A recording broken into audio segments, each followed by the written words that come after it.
이 사람의 사고방식, 즉 사람을 공부하고 있는 거고, 그 사람은 여러분들 각자 스스로부터 출발을 한다는 거죠. 그래서 우리가 스스로 사고하는, 그리고 앞으로 어떻게 사고할 것인가에 대해서 고민하는 시간이라고 생각하시면 되겠습니다.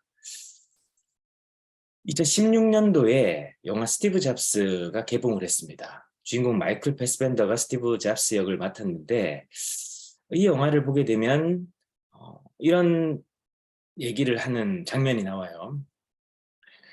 잡스가 자신이 창업한 회사에 경영을 하다 보니까 좀 더 전문적이고 고도화된 사업을 필요로 한다는 것을 알게 됐고, 정말 이 회사를 잘 경영할 수 있는 사람을 물색한 결과 펩시콜라의 당시 회장이었던 존 스컬리를 영입을 하게 됩니다. 그리고 존 스컬리가 회사에 들어온 순간은 아마 잡스 인생에서 가장 치명적인 어떤 실수였었던 것 같아요. 그리고 일정 시간이 지나서 지금 보고 있는 이 스티브 잡스라는 영화의 내용은 잡스가 자신의 회사에서 존 스컬리와 경영진으로부터 쫓겨난 이후에 다시 회사를 들어오게 되는데, 그때의 시간을 다루고 있습니다. 근데 그때 존 스컬리와 신제품 발표회 날 마주치게 돼요. 그 행사장에서. 그리고 존 스컬리가 이런저런 얘기를 하면서 잡스에게 이런 얘기를 하는 겁니다. 세상을 보는 눈이 자네와 같은 사람은 없어. 이 스컬리의 메시지는 이 영화 속에서 잡스에게 하는 얘기지만, 저는 오늘 저와 여러분들 각자에게도 해당되지 않는 어떤 개념이지 않나 생각을 합니다. 우리는 각자의 시각으로, 관점으로 세상을 바라봅니다. 서울대학교 최진철 심리학 교수는 이것을 프레임이라고 얘기를 해요. 우리는 각자의 프레임이 다 있어요. 그래서 내가 보고 싶은 거, 또 내 관점, 또 내 사고방식으로 하루하루를 살아냅니다. 그래서 우리는 각자가 이 다른 사고와 시각을 가지고 있고, 또 사고방식 또한 다 다르다는 거죠. 나는 어디서부터 어디까지 해서 목적지를 가는 스타일인데, 어떤 사람은 걸어서 가고, 어디서 BMW를 타고, BMW는 바이크, 또 뭐죠? 메트로, W는 워킹. 그래서 그렇게 가는 사람들도 있고, 각자가 다 다른 사고방식과 환경에서 생활을 한단 말이에요. 같은 사람은 없다라는 거죠. 제가 이 말씀을 드리는 이유는, 우리가 지금 사고방식을 공부하고 있는데, 내 사고방식은 어떻는가를 점검을 하고 나서, 중요한 것은 내가 이 사고방식들 중에서 나의 강점이 뭐고, 또 나는 어떻게 사고를 하고 있으며, 또 정말 성공을 하기 위해서, 그리고 우리가 지금 하고 있는 가장 중요한 목표이자 목적인 경제적 자유실현이라는 이 어떤 목표 속에서 우리가 어떻게 생각하는 것이 내 삶의 질을 좀 더 윤택하게 만들고, 내 사업을 조금 더 조직화시키고, 또 체계화시키고 전문화시키기 위해서, 또 단순화시키기 위해서 나는 어떻게 생각할 것인가라는 어떤 그런 내면의 질문, 자기 성찰, 이런 관점에서 우리가 생각을 하고 있는 것이죠. 그래서 여러분들이 다소 추상적이고 모호한 개념인 이 사고방식들, 또 이해에 따라서는 그 어느 것보다도 구체적 방식인 이 사고방식을 여러분들이 체화하고, 내가 수용할 것들은 수용을 하는 것이 중요하다는 것을 말씀을 드리는 겁니다. 더 나아가서 우리는 나 혼자 세상을 살아나가는 어떤 독불장군이 아니라, 다양한 사람들과 얽히고 설켜서, 즉 상호작용을 통해서 우리는 세상을 살아가기 때문에, 나와 다른 관점에 있는 사람들의 강점과 그들의 특성을 잘 파악하고, 또 그들이 자신의 특성과 강점을 잘 발휘할 수 있는 환경을 조성하는 것. 그래서 여러분들의 창업의 형태, 창업의 포지션, 창업의 특성에 따라서 여러분들이 어떻게 상호작용해야 되고, 나는 어떻게 처세해야 되고, 또 나아가서 어떻게 조직화해야 되는가에 대해서 우리가 생각을 하고 있는 거죠. 그런 관점에서 여러분들이 자꾸 듣고 생각하고 고민하고, 하지만 안타깝게도 이 생각은 각자 스스로의 몫이라는 거죠. 남이 안 해주고 남이 해줄 수도 없는 각자의 영역이다라는 걸 우리가 출발점에서 두고 시작을 하는 것입니다. 그래서 지난 시간에 우리가 비판적 사고에 대해서 다루고 있는데 이것은 조금 간단하게 좀 치고 나갈게요. 자, 비판적 사고라는 것을 우리가 기르는 5가지 방법.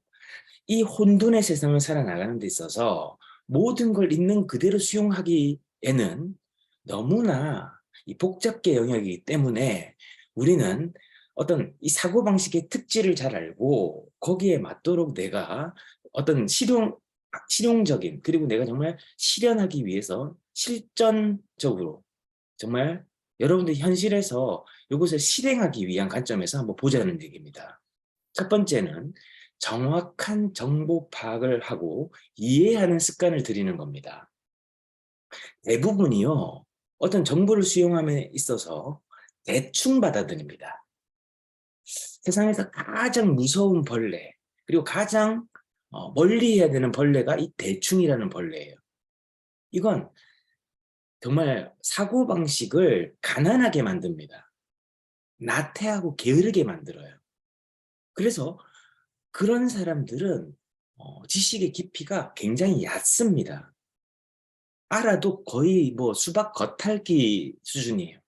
수박은 안에 빨간 내용물을 먹어야 단맛인지 짠맛인지 쓴맛인지 무맛인지를 알 수 있는 것이지 수박 겉을 아무리 핥아봐야 그 내용물의 맛은 절대 알 수가 없는 것이죠.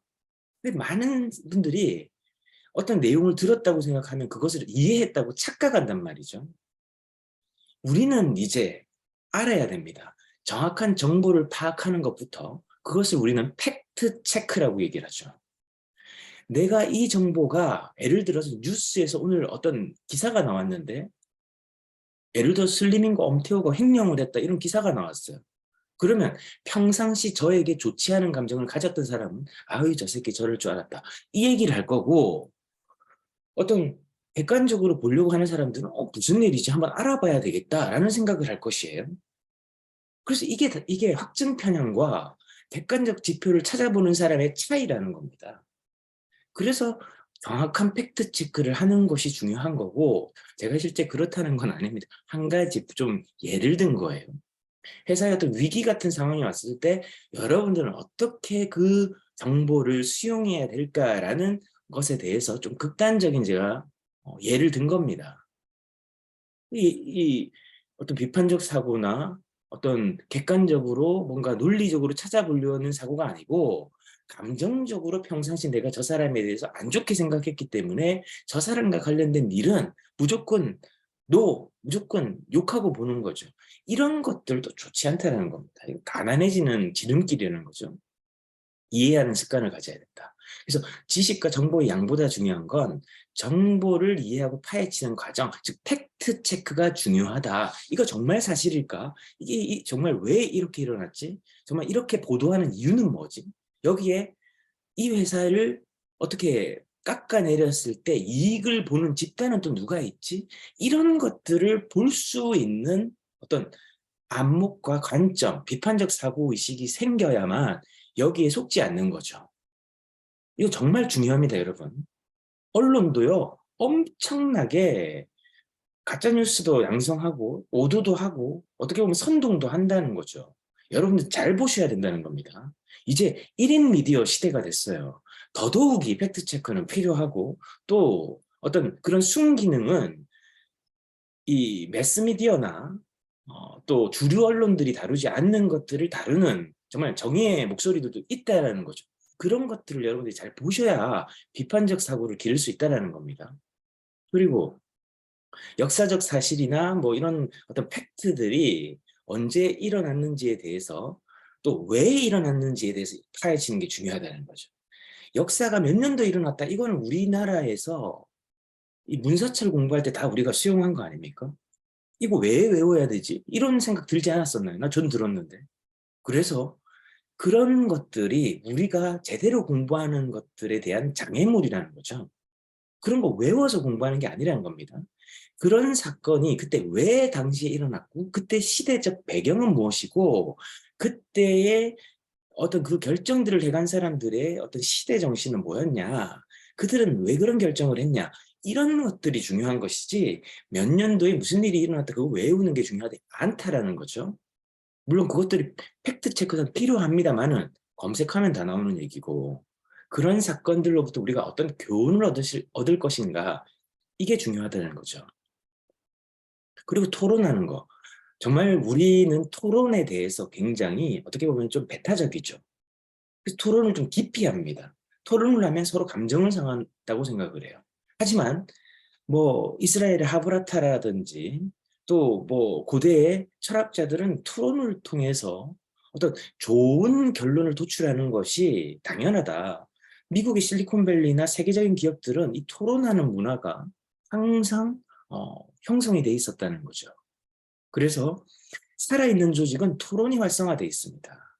계급장을 떼고 정말 공동의 목표를 나아가는 데 있어서 옳은 결과를 도출해서 좋은 의사결정을 하는 것이 기업 경영의 성패인 것인데, 중요한 것은 좋습니다, 무조건 수용하고 무조건 좋다라고 하는 것은 내 생각이 없다라는 것과 매 한 가지라는 거죠. 물론 그 의제나 발제가 훌륭했을 수도 있습니다. 더할 나위 없이 다른 모든 구성원들이 그 방법 외에는 정말 다른 방법은 없다, 우리가 생각했을 때도 그 방법이 동의한다, 이렇게 됐을 때는 가능하지만 무작정되고 토론을 깊이 하는 문화는 우리가 지양해야 된다, 하지 말아야 된다라는 것이고, 그리고 이제 토론 참가자들이 문제 해결에 합의점을 도출하기 때문에 토론으로 비판적 사고도 기를 수 있다. 저런 의견이 결정되어졌을 때 우리가 앞으로 미치게 될 영향에 대해서도 토론 주제가 확대 발전될 수도 있는 거죠. 그래서 이런 것들이 필요하다는 것이고, 그리고 대화의 요령을 익혀야 된다. 이게 중요하다는 거예요. 비판적 사고의 출발은 말이나 글의 핵심을 파악하는 거고, 또 그런 것들을 어떻게 전달하느냐도 굉장히 중요하다는 거죠. 그래서 이제 의사소통의 가장 기본은 대화인데, 자신이 하고 싶은 말을 정말 제대로 할 수 있는 훈련, 그리고 동시에 경청하는 태도. 토론하는데 서로 말하게 되면 누구도 듣지 못하는 아이러니한 상황이죠. 그래서 한 사람이 얘기할 때는 충분히 그 얘기를 또 듣고, 충분히 듣기 위해서는 뭐가 선행돼야 됩니까?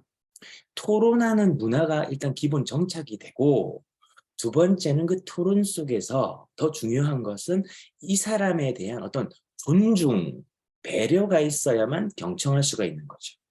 보통 경청을 하지 못할 때는 감정적으로 이 사람에 대해서 좀 안티하든지, 또는 어떤 그런 경청의 태도가 내 몸에 배어있지 않던지, 뭐 이런 거지 않겠습니까? 그래서 우리가 말을 하는 것, 토론에서 중요한 거는 내 주장을 말하는 것도 중요하지만 내 주장이 틀렸을 수도 있다라는 겸손함도 필요하다는 거죠. 겸손하기 때문에 경청하는 거. 그래서 입이 한 개고 귀가 두 개인데 두 번 듣고 한 번 말하는 건데, 사람들은 입이 두 개고 귀가 한 개인 사람처럼 행동하기 때문에 존중받지 못하고, 그리고 그 사람의 평판 역시 평가절하되는 거죠. 이게 이제 우리가 좀 바꿔야 되는 사고방식이라는 겁니다. 오늘 여러분들도 뭐 고객과 토론이 될 수도 있고, 여러분들의 어떤 파트너나 어떤 사업 방향과 결정을 해 나가는 데 있어서, 또 가정에서도 사소한 어떤 금전적인 문제, 또 나아가서 자녀 교육 문제, 부모님의 거치 문제, 또 여러 가지 뭐 거주 문제 등등 다양한 어떤 우리가 이 해결해야 될 과제들이 있지 않습니까? 그런 과제들을 우리가 대화를 통해서, 또 토론을 통해서, 토론이라는 것이 우리에게 무작정 서로 싸운다, 서로 대립한다, 뭐 우리가 TV에서 토론회를 통해서 봐왔던 어떤 그런 부정적인 인식과 시각화된 이미지들이 우리에게 토론이라는 어떤 정의와 개념이 다소 부정적인 것은 저도 물론 인정합니다. 하지만 우리는 계속 의사소통을 해나가고 서로 상호작용을 통해서 대화와 경청의 태도가 우리가 이 사업을 조직화시키고, 더 나아가서 내가 부의 사고방식, 부자가 되기 위한 어떤 경제적 자유의 실현을 위해서는 사업이 안정화돼야 되는데 그 사업을 안정화시키기 위해서는 함께하는 구성원들과 이런 토론 과정을 피해서는 안 된다는 거죠. 나중에 이걸 피해가지고 결과가 발생됐을 때 서로 책임 회피하게 되고 또 나아가서 서로 그것을 안 했던 것에 대한 또 치명적인 후회를 남기게 되는 경우를 종종 보죠. 또 그런 많은 사례들이 있습니다. 그래서 우리가 이것이 정말 중요하다라는 것이고 또 논리적으로 우리가 자신의 의견을 합리적으로 사실을 바탕으로 쓰는 어떤 그런 글쓰기, 표현하는 것 이런 것들도 훈련이 필요하다는 거죠. 그래서 내가 토론이나 대화를 하기 전에 미리 어떤 중요한 이 현안을 두고 또 어떤 주제를 두고 누군가와 대화를 할 때는 그 대화를 하기 전에 미리 논리적으로 팩트를 기반으로 글을 먼저 써보는 거예요. 그러면 내가 어떤 감정적 반응을 하기보다는 이성적으로 여기에서 팩트를 체크해 나가면서 정리를 하기 때문에 토론이나 대화 과정 속에서 충돌을 최소화할 수 있다라는 것도 여기에 포함이 되는 거예요. 그래서 정말 나중에 여러분들의 시각이 조금 더 확장이 되고 조금 더 깊어지고 나아가서 여러분들이 어떤 지위나 역할이 좀 더 중요해지고 나면 보여지는 것들이 달라지고요. 표현하는 방법에 대해서도 많은 고민을 하게 됩니다. 그렇게 되면 어떤 그런 현실들 속에서도 내가 어떻게 말하는가, 또 어떻게 생각해야 되는가가 그때 당시에 편협했던, 거기에 매몰됐던, 즉 숲을 봐야 되는데 나무만 볼 수밖에 없었던 내 관점이 조금 더 넓게 보고 이해의 과정, 또 관대함 이런 것들이 생기게 되는 시점이 있어요. 그렇게 되어지면 자연스럽게 모든 매사가 그렇게 어떤 관대하게 흘러가게 되면 여러분들 사람들과의 충돌이 별로 없어져요. 충돌이 전혀 없으면 또 그것도 잘못된 거겠지만 충돌이 생긴다는 것은 그 충돌을 완충하는 힘이 나에게 생긴다는 거죠. 그래서 이제 근거를 바탕으로 합리적인 글을 쓰고 심리적인 편견을 별도로 놓자. 요거 정말 중요하단 말이죠. 내가 뭔가 지금 화나는 일이 있고 화나는 일을 누군가 전달할 거라면 먼저 적어라는 겁니다. 내가 전달하고자 하는 내용을 적고 나서 그 내용을 팩트를 가지고 얘기를 해야지 감정적으로 혹은 그 사람에 대한 평상시의 어떤 그런 감정, 안 좋은 감정, 또 이 사람에 대해서 한번 혼내야 되겠다는 어떤 그런 감정, 그런 감정으로 팩트를 같이 전달하면 이것은 듣는 사람에게도 독약이고 말하는 나도 독을 내뱉는 거다. 이렇게 되면 우리가 얻고자 하는 목표가 뭐였죠? 경제적 자유. 경제적 자유로 갈만하면 또 빠그라지고 경제적 자유로 갈만하면 또 빠그라지고 이걸 반복하는 이유 바로 이런 인간관계 속에서의 상호작용의 문제 이런 것들을 빨리 개선하지 않으면 창업을 통해서 나 혼자 장사는 잘할 수 있을지 모릅니다. 하지만 팀을 만들고 조직화하고 좀 더 이 사업을 시스템화하기 위해서는 어렵다라는 거죠. 그렇게 된다면. 이게 중요하다. 벌써 20분이네. 그래서 정말 우리가 비판적 사고를 지속적으로 그리고 어떤 결론을 내는 것을 검증하고 또 같이 토론해보고 연습하고 또 이런 것들을 해야 훈련해야만 우리가 비판적 사고력을 기를 수 있다는 겁니다. 절대 훈련하지 않으면 되지 않는다. 그리고 남독하기, 남독이란 특정 주제나 시각에 얽매이지 않고 여러 분야 혹은 서로 다른 시각을 가진 책을 읽으면서 다양한 관점을 취하는 독서법입니다. 저희도 이거 자주 쓰는 방법이에요. 경영책을 읽으면서 어, 또 고전을 읽기도 하고 또 나아가서 에세이를 읽기도 하고 또 나아가서 미술책을 읽기도 하고 뭐 이렇게 다양한 책들을 동시에 읽기도 해요. 그래서 관점을 조금 더 확장해 나가는 방법들. 그래서 특정하게 편협된 답정나가 아니라 정말 좀 더 다양한 관점에서 다양한 시각들을 창의적으로 수용할 수 있는 어떤 그런 관점을 훈련하는 독서법이라고 합니다. 여러분들도 여러분들에 맞는 것을 수용해서 실행해 보는 거죠. 그래서 이렇게 나와 같지 않은 생각을 가진 저자들도 접하게 돼요. 근데 그런 사람들의 생각도 다양성이라는 이름으로 존중할 수 있는 관대함이 생길 때 여러분들은 토론을 할 때든 고객을 만날 때든 어떤 일들을 결정해 나갈 때에도 그런 관점으로 인해서 조금 더 정말 지식 자본이 남들과 다른 사람, 저 사람은 정말 문화 자본이 탁월한 사람, 애티튜드가 모두가 자본이 되는 시대인데 그런 관점에서 우리가 어떻게 내 삶을 살아내고 또 나아가서 내 삶을 좀 더 양질로 만들 것인가. 그래서 이런 것들이 정말 중요한 것이죠. 다른 관점과 현상을 이제 고정관념의 틀에서 깰 수 있다. 왜 A는 B다. 뭐 1 더하기 2는 3이다. 이런 고정관념을 우리는 다른 관점으로도 이해하고 그런 현상들을 이해해 나갈 수 있는 관대함이 생길 수 있다라는 거죠. 결국은 비판적 사고는 학습과 업무 능력, 삶을 향상시킬 수 있는 걸음입니다.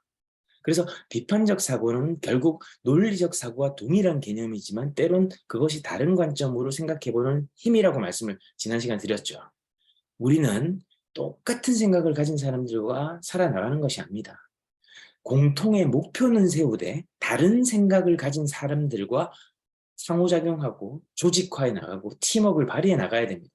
그런 때 내가 그것을 수용할 수 있는 관대함이 없다면 아무리 좋은 방법론들도 사장되고 실행되지 못하고 안타깝게도 그 사업을 성공스럽게 영위하지 못하는 패착을 둘 수가 있다는 거죠. 오늘은 여기까지 하겠습니다. 자, 우리가 관점을 바꾼다는 게 정말 중요한 겁니다. 내가 가지고 있는 관점, 그리고 상대방이나 우리 조직원들이 가지고 있는 그 관점들, 그럼 그 다양한 관점들을 내가 경청할 수 있는 힘, 또 그것을 통해서 내가 무엇을 배울 수 있고 개선해 나가고 나아가서 그것을 우리의 역량, 즉 내부 역량으로 조직화할 것인가, 이런 것들이 굉장히 중요하다는 거죠. 오늘은 여러분들이 한 가지 키워드를 좀 실행했으면 좋겠습니다. 바로 경청입니다. 내가 오늘 어떤 주장을 내야 되겠지만 그 주장은 내가 정해놓은 혹은 내가 이끌고 나가고자 하는 나의 생각인 것이고 항상 고객에게 답이 있다고 얘기하죠. 내 고객은 정말 엔드 유저, 내가 직접적으로 거래 행위를 통해서 얻어지는 그 사람이 될 수도 있겠지만 여러분들의 파트너가 여러분들의 고객이라고 한번 생각해 보십시오. 그렇다면 여러분들이 오늘 그 고객의 말을 어떻게 들어야 될까? 물론 무조건적인 내용을 다 들으라는 건 아니에요. 들으면서 이제 필터링 할 것들은 있겠죠. 하지만 듣는 것이 먼저다. 그리고 2번 듣고 3번 듣고 말하는 사람이 보수다. 경청을 우리가 삶에서, 우리 사업에서 실행을 해보자. 이게 오늘의 저의 핵심이고 다른 관점을 존중하자. 이것이 핵심입니다. 자, 여러분들 오늘 이번 주 한번 실천을 해보시고 실제적으로 여러분들이 내가 잘 듣는 사람인지 아니면 말하기를 좋아하는 사람인지, 말하기를 좋아한다면 말을 한번 내려놓는 것도 그것이 변화죠. 그것을 정말 삶에서 그 어려운 적용, 알면 뭐합니까? 적용 안 하면 아무 소용없는 거죠. 적용하는 한 주 되시기를 바라겠습니다. 감사합니다.